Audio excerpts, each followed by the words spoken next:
Over a decade ago, 4G laid the foundation for the smartphone revolution. Thanks to this broadband technology, we can surf the internet at high speeds, watch films, and make video calls almost everywhere. But times and needs are changing. Every year or so, the volume of mobile data exchanged doubles. And new types of smart devices are on the horizon. From fridges that can order your groceries, to postal drones, to self-driving cars. That's why a new generation of network is needed. One that is faster and more reliable. One that can deal with many more devices. In Switzerland, there are 3 network providers. Swisscom and Sunrise began building 5G networks in 2019. Salt followed a little later. To transmit data wirelessly between devices and cellular towers, 5G uses radio waves that are tuned to specific frequencies.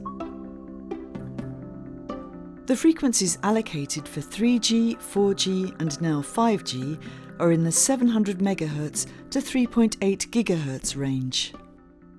The Swiss authorities could decide to allocate much higher frequencies of 20 GHz and above, so-called millimeter waves. These high frequencies will help to unleash 5G's full potential. Millimeter waves enable wireless transmissions with a large bandwidth. This is particularly important in densely populated areas with high data traffic. But because millimeter waves travel by line of sight, buildings, walls or trees can block them and weaken their signal strength. One way to overcome these obstacles is to build a denser network of smaller antennas. These so-called adaptive antennas can direct the signals to where they are needed. This is why the exposure to 5G radio waves is lower than with 4G. And the new 5G technology can connect many more devices, up to 1 million devices per square kilometre. On a 5G network, a device reacts within a few milliseconds to data it receives. By comparison, a human blink takes around 100 milliseconds. This extremely low latency is necessary for self-driving cars, for example, that need to communicate their reactions to other vehicles.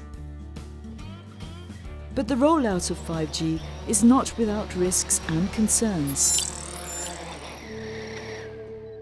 Back in 2019, the European Commission and European Union Agency for Cybersecurity cautioned against relying on a single supplier for 5G infrastructure, especially from outside the EU.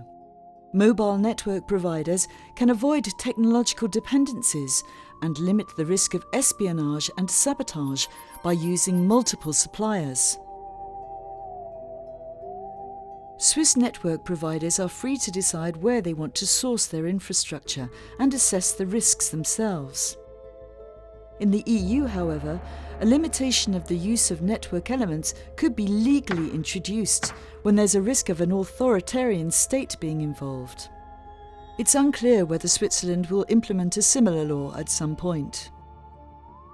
Where does Switzerland stand in terms of 5G network expansion?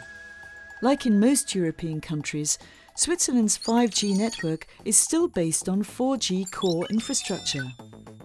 That's called a non-standalone network. This has the advantage that less investments are required, which speeds up the rollout. But the potential of 5G cannot be fully utilised.